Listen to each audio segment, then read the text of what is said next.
Who was your favourite supermodel of the 90s? Probably Cindy Crawford. I think she was a staple model and kind of blew everyone over. Mm-hmm. The rest, who did you think? I thought Claudia Schiffer, although I know a lot of people would say Naomi Campbell, because she's still quite famous today. Yeah, she's probably the most famous. Yeah. Up till today. Yeah. Who was your favourite designer of the 90s?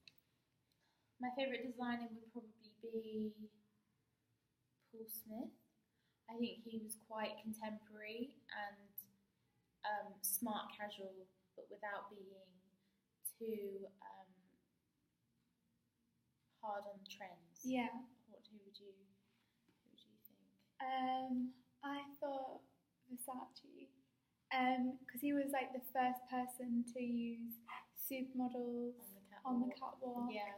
I thought that was like a really clever idea, because then it just like made the supermodels get even more famous. Yeah, it kind of was different to what else was happening. You haven't seen anything like that before. It kind of made the model a celebrity rather than just a fashion statement. Yeah, and then he launched like the second part of Versace, which was Versus Versace. And he did the first catwalk show for Versus in New York in 1997. So I thought that was quite cool as well. Not many like brands have like two parts of their brand, which means it was very famous. Yeah. Yeah. Would you rather be born in any other time period? Probably not. No. I think the 90s was really cool, and it was like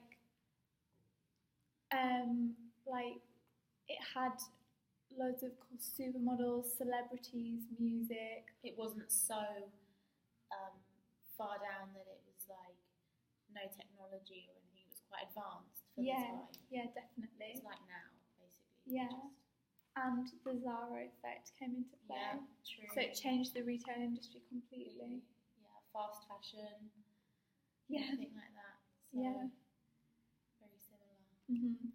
So overall, what was your favourite aspect of the 90s decade? My favourite aspect would be the kind of casual effect that it had. It was a time that was advanced in its own way. There was still technology, there was still television, there was still the celebrity aspect. Mm-hmm. And all of that came into play and kind of created this kind of casual effect, which I kind of liked. Yeah. My favourite thing was probably the makeup, because in the decade before, in the 80s, the makeup was really bright and colourful, and then in the 90s it was completely muted, and there were a lot of nudes, and like I have to agree with the brows were very strong but quite thin. Yeah. Which is quite a statement. And lashes, eyelashes. Yeah. And kind of the coppers, browns. Yeah. All on the eyes. I like that. Yeah, me too. So why did you choose to write about the 90s in your GMAG?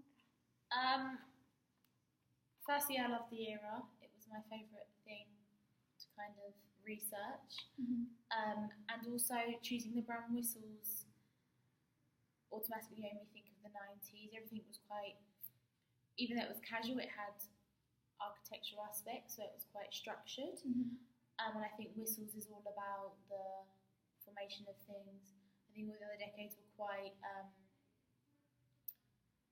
not over the top, but they didn't have such everyday basics there. And it was the start of real fashion, real contemporary style. So that's probably why I chose it. What about you?